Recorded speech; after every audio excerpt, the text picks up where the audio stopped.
Жаңадан құдалы кездесіп отыр екен, мына Сәуленің енесі. Сізбен танысып жатырмыз.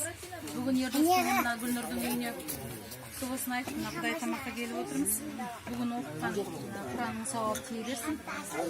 Қабыл болсын, аруақтарға. Мына үй үлкейе берсін.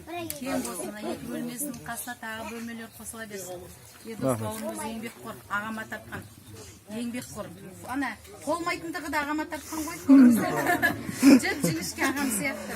Алла тағала, ағам бармаған ана бүкіл Қытай, Беларусь, Украина бәріне барып жатыр. Мен ағам айтам, сіз бармаған жерлердің бәрін балаңыз көріп жатыр, өзіңіз көргендей болып қуанып отырсыз ба деп айтып қоямын. Мен күйеуім мол көріп қалған.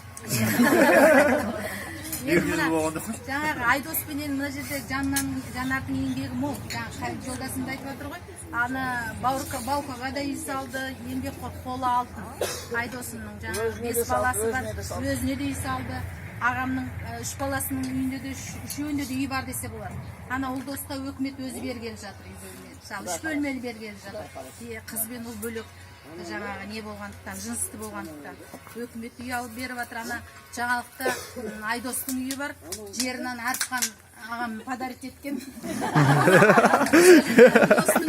Айдостың үйі бар. Мына жер, мінеке Ердостың үйі.